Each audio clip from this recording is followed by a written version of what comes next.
Boa noite a todos, mais uma vez. Que Jesus esteja convosco e que estejamos sobre as proteções da espiritualidade amiga. O tema do exórdio de hoje é o filho egoísta. E Emmanuel cita um versículo, uma parte da Bíblia que está contido no Evangelho de Lucas, capítulo 15, versículo 29. E ele diz assim: Mas respondendo ele, disse ao pai: Eis que te sirvo há tantos anos, sem jamais transgredir um mandamento teu, e nunca me deste um cabrito para alegrar-me com os meus amigos. A parábola não apresenta somente o filho pródigo, mas aguça a atenção e encontraremos o filho egoísta. O ensinamento velado do Mestre demonstra dois extremos da ingratidão filial. Um reside no esbanjamento, o outro na avareza. São as duas extremidades que fecham o círculo da incompreensão humana. Da maneira geral, os crentes apenas enxergaram o filho que abandonou o lar paterno, a fim de viver nas estranhices do escândalo, tornando-se credor de todas as punições. E raros aprendizes conseguiram fixar o pensamento na conduta condenável do irmão que permanecia sob o teto familiar, não menos passível de repreensão. Observando a generosidade paterna, os sentimentos inferiores que o animam sobem à tona, e ele na demonstração de sovinice. Contraria-o a vibração de amor reinante no ambiente doméstico. Alega, como autêntico preguiçoso, os anos de serviço em família. Invoca na posição de crente vaidoso a suposta observância da lei divina e desrespeita o genitor, incapaz de partilhar-lhe o justo contentamento. Esse tipo de homem egoísta é muito comum nos quadros da vida. Ante o bem-estar e a alegria dos outros, revolta-se e sofre por meio da secura que o aniquila e do ciúme que o envenena. Lendo a parábola com atenção, ignoramos qual dos filhos é o mais infortunado, se o pródigo, se o egoísta, mas atrevemos-nos a crer na imensa infelicidade do segundo, porque o primeiro já possuía a bênção do remorso em seu favor. Então aqui estamos falando da parábola do filho pródigo. E estudando sobre esse tema, eu fiz um pequeno resumo aqui bem rapidinho. Um pensamento, uma observação minha, tá? Mas eu acho que é válido. Aqui o Mestre Jesus nos mostra os dois extremos da ingratidão filial, o esbanjamento e a avareza. Quando lemos a parábola do filho pródigo, quase sempre ou sempre, observamos a figura do filho que abandonou sua família, exigindo tudo o que lhe pertencia, almejando viver sua vida como julgava que lhe seria proveitosa, pois tinha riquezas, dinheiro e assim achava que seria feliz. Mas logo depois de esbanjar, gastar tudo, volta para casa arrependido, cheio de remorso e com uma lição aprendida perante suas más escolhas. Mas e o filho que ficou? Esse se revolta ao ver a alegria com que o pai recebe aquele filho que os deixou e agora retornava. Não se alegrava, pois sentia-se injustiçado. Julgava-se mais merecedor, pois foi ele que ficou, trabalhou duro, não desobedeceu seu pai, segundo ele, e fez sua fortuna aumentar. Por isso não era justo dividir com seu irmão, pois esse já teve sua parte que lhe cabia. Sentia-se com mais direitos e assim agia com ingratidão, ao pensar que o pai não reconhecia seu empenho e nunca sequer o presenteou com um cabrito ou com festas. Quando, na verdade, o sentimento do seu pai era que tudo que era seu também lhe pertencia. E observando essa leitura, a gente vê que a alegria do pai era pelo filho retornar, sã e salvo. Para ele não interessava o que ele fez para o lugar que ele estava, mas que sim ele retornava, talvez para ser um novo homem, talvez para seguir outros passos. E isso já era o suficiente para ele aceitá-la de volta. E deixando como observação no último parágrafo que o filho egoísta e ingrato era o mais infeliz do que o esbanjador, pois esse já possuía a bênção do remorso e arrependimento ao seu favor. Ou seja, recalculou a rota. Então, que a gente use esse tema de hoje como exemplo para nós todos, né? E fica mais um pensamento. Será que todo o empenho desse filho que ficou em casa era feito com carinho e amor e realmente devoção? Ou era simplesmente um ato de eu vou fazer porque eu tenho uma recompensa a ganhar? Eu vou fazer porque assim eu deixo claro que tudo que meu pai tem pertence a mim, pois eu trabalhei e eu tenho direito. Então, nem tudo que a gente faz, a gente deve fazer esperando alguma coisa em troca. Né? Que todos fiquem com Deus. E agora passamos para a nossa palestra, que segue praticamente o mesmo tema. Não é isso? Boa noite, meus irmãos. Boa noite. Que a paz de Cristo esteja com nós. Nós estamos no capítulo 14. Tá? Vamos falar hoje do item 9. O capítulo é: honrai vosso pai e a vossa mãe. A ingratidão dos filhos e os laços de família. Todos nós somos filhos de Deus, né? Somos ou não somos? Somos filhos de Deus? O pessoal está com dúvida se é filho de Deus, se é filho de Mamon. Bom, se nós partimos do princípio que todos somos filhos de Deus, será que nós, filhos de Deus, somos ingratos? Temos ingratidão a Deus? Será? Ou não? Porque aqui a gente está falando da ingratidão dos filhos e dos laços familiares. Mas todos nós somos filhos, não somos filhos de Deus, do mesmo Criador? E será que a gente é ingrato com Deus?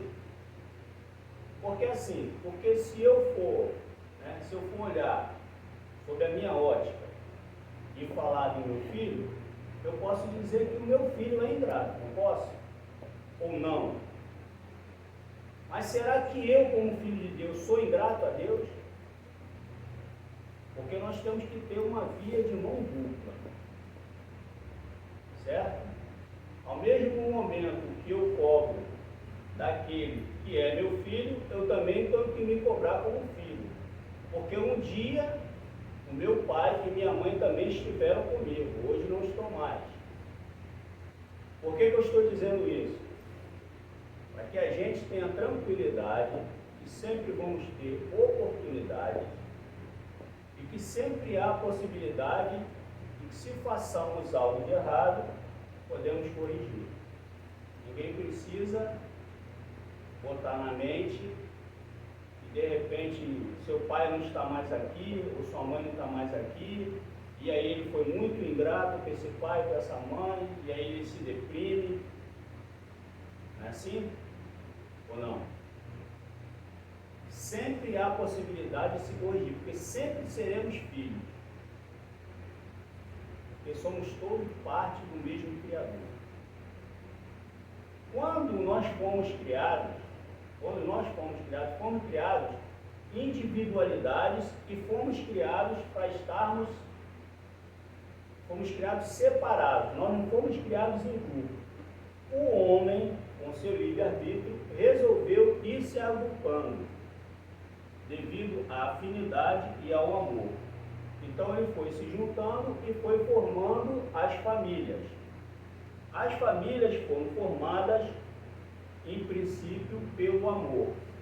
E aí, aquelas famílias, depois elas vão convivendo com outras famílias, e nesse convívio, em que as individualidades, existem as individualidades, os pensamentos, vão havendo os conflitos, e nesses conflitos vão acontecendo o desamor. A princípio, nós tínhamos o amor, se formava uma família, e nas relações nós, que somos seres milenares de múltiplas encarnações, de vidas pretéritas, a gente vai se desentendendo com outros grupos e aí vão surgindo o desamor. Só que na hora que vai surgindo este desamor, é necessário que se faça a correção. E aí, aquele indivíduo que teve um outro indivíduo como seu inimigo em outra vida, ele acaba se voltando numa família consanguínea, para que seja feito ali o acerto. Por quê? Porque, na verdade, no planejamento, nós todos temos que ser um dia uma família só espiritual. O projeto para nós é que um dia todos nós sejamos uma mesma família espiritual, que é a nossa verdadeira pátria. Então, à medida que vão acontecendo os conflitos, os indivíduos vão um com o outro criando ligações.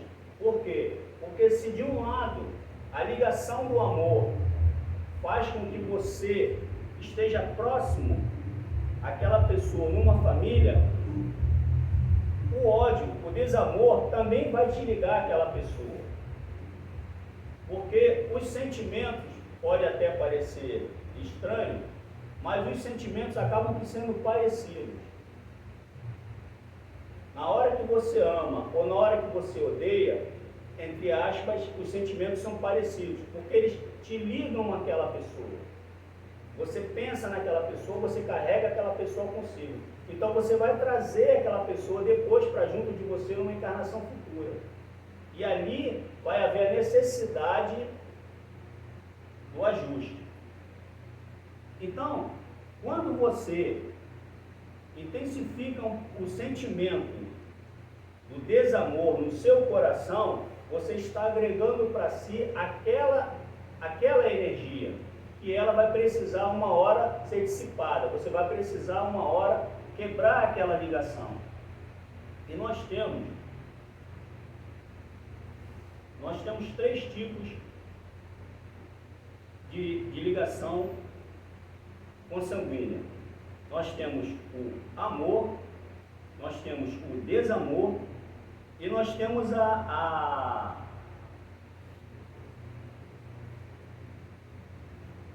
encarnação natural da prova, ou seja, uma determinada família vai ter que passar por uma provação e você vai ter que passar por uma provação igual. Então você vai para aquela família.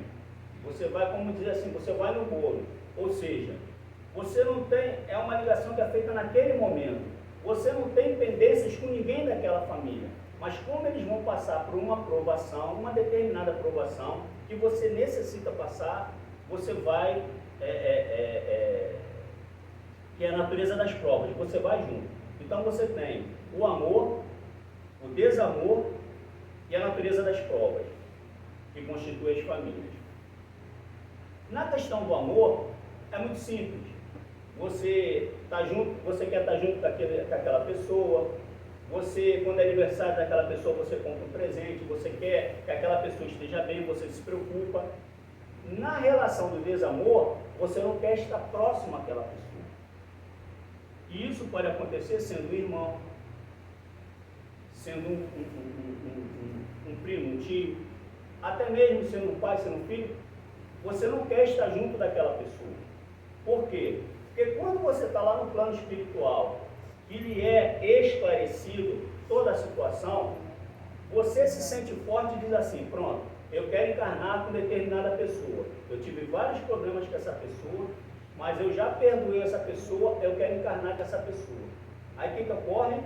É lhe dada a oportunidade. Bom, já que você superou essa problemática toda, então você vai lá e vai estar junto com essa pessoa. Só que muitas das vezes nós dizemos isso, mas não está totalmente solucionado esse problema. Então, o que eu estou querendo dizer com isso? Que em todo momento das encarnações, todo momento da programação, Deus trabalha com a seguinte situação: sobretudo o amor e, sobretudo, a possibilidade que o indivíduo, que o ser, o espírito, possa evoluir. Por quê?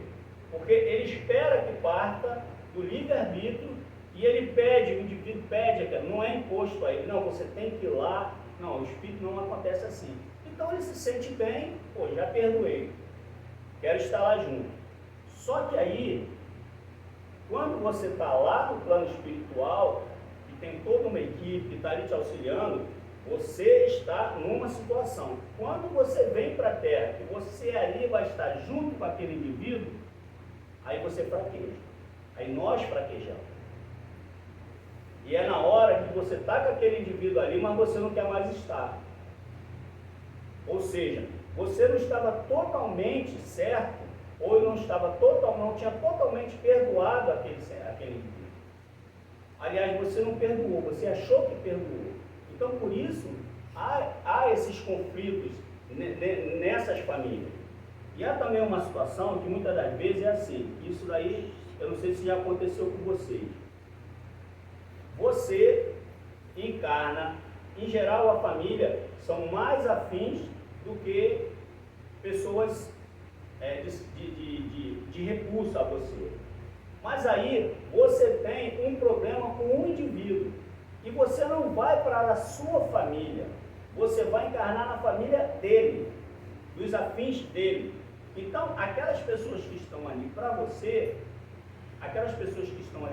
não são os seus, a ligação do amor, mas você está ligado a ele pelo desamor. Só que você está na família dele. Então tem duas situações. Ou ele pode estar na nossa família, porque não tem aquele que a pessoa diz assim, fulano é a ovelha negra da família, porque ele não se entende com ninguém, mas ele está ali porque ele tem que ter um acerto com uma pessoa. E pode acontecer uma outra situação, que é pior, você está na família daquele seu acerto.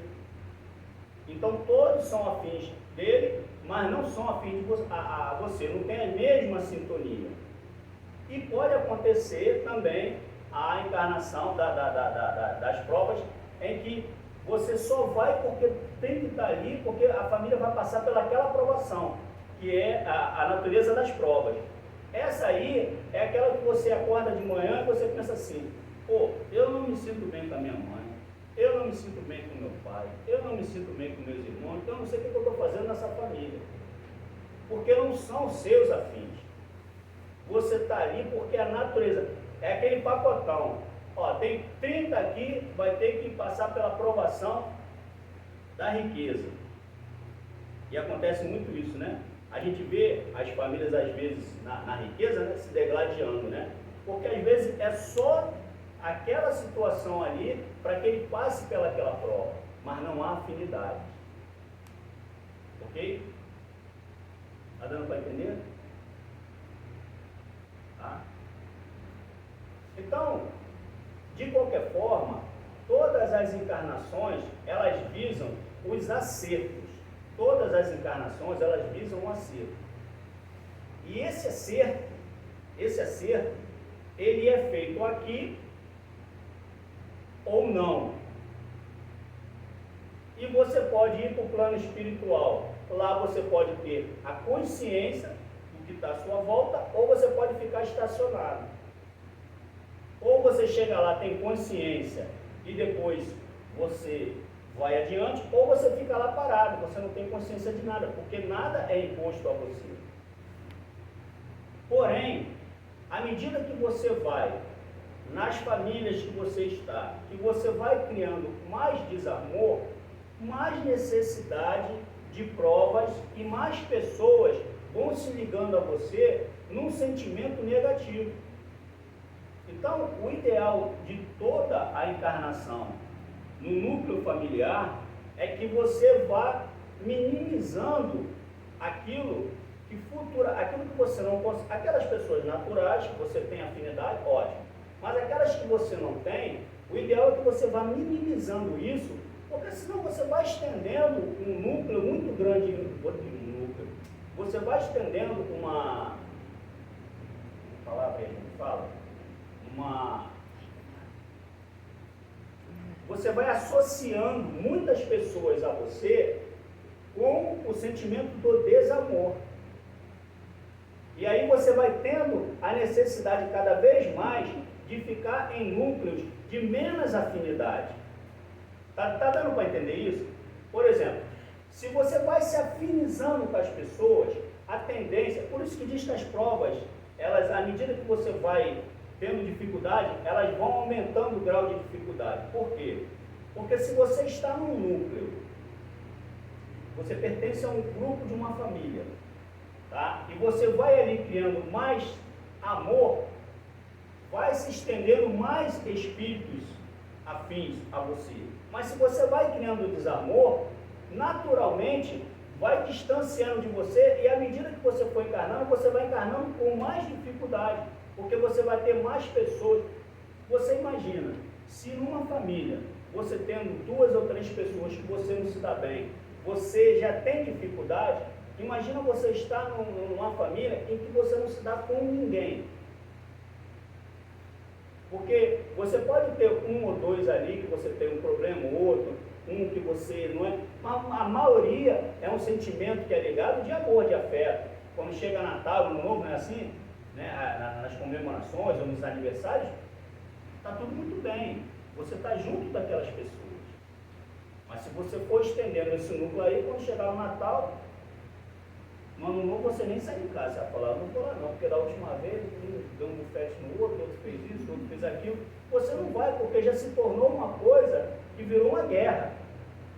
E podem acreditar, muitas das vezes, alguns conflitos que existem entre nações, podem acreditar, eles nasceram dessa situação que eu estou falando aí, que ela parece boba, né? Ah, eu estou ali com 10, 15 pessoas de uma família, mas podem acreditar que o próprio conflito que existe hoje na faixa de Gaza, ele tem a sua raiz nisso aí, da família. Olha a que ponto chegou isso. Aquilo, hoje, quando você olha aquilo lá, aquilo não parece uma briga de família, né? Porque tá muito além, né? Porque por mais que uma família possa ser desajustada, a chegar àquele ponto ali, está muito além, mas podem acreditar. É este caminho aí que foi percorrido e resulta naquilo ali. Por quê? Porque o mal é uma escolha do ser humano. O mal é uma escolha do ser humano. A gente gosta muitas das vezes, né? Quando a gente está no período da escola, quem está começando ali o catecismo, quem está ali gosta de fazer aquele desenho, né, do demônio, aquela figura que foi criada, né? Aquela figura que foi criada, mas que na verdade aquilo ali não existe. Vocês imaginem que Deus criou os anjos, todos muito bons, aqueles ali não erram e tal. Aí no meio daqueles anjos ali, tinha um que caiu lá de cima. Aí quer dizer, então Deus criou um muito bom e falhou no outro. Então essas situações, essas figuras que foram descritas, fala, pode falar. Quer falar nada não? Tem algum católico aqui?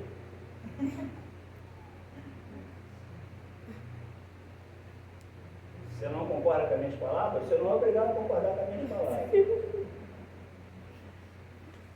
Hein? Eu fiz primeira comunhão, fiz lá o batismo, crisma, fiz o catecismo. Acho muito bom ser católico. A história do Brasil, ela só pôde ser o que é hoje, o Brasil só pode ser hoje o que é graças aos católicos. Aliás, os católicos têm uma importância muito grande. Tudo bem que teve as cruzadas, teve algumas coisas que não eram necessárias, mas enfim. Mas só que o que eu estou querendo dizer sobre a visão do Espiritismo, que é o qual eu professo, isso para a gente não faz o menor sentido. Não quer dizer que quem acredita nisso é melhor ou pior que alguém. Mas não faz sentido por quê? Porque nós acreditamos num Deus em que Ele é justo e perfeito. Inteligência suprema, causa primária de todas as coisas. Então não fazia o menor sentido você criar um anjo que ele iria cair lá de cima e que depois ele ia virar o arquirrival do seu Criador. Isso parece aquelas histórias da Marvel. Né? Praticamente virou. Mas enfim, eu não quero aqui entrar em choque com a religião, a crença de ninguém, porque toda religião ela é muito boa. A função da religião é nos ligar a Deus. E tudo que nos liga a Deus é importante. Porém, ontem tivemos uma pequena polêmica no nosso. Tivemos uma pequena polêmica com relação a Deus. E no final, Deus são as nossas atitudes. Não é isso, Edith? As nossas. Deus é as nossas atitudes. Por que Deus é as nossas atitudes? Por que eu comecei falando com relação se nós não somos ingratos a Deus?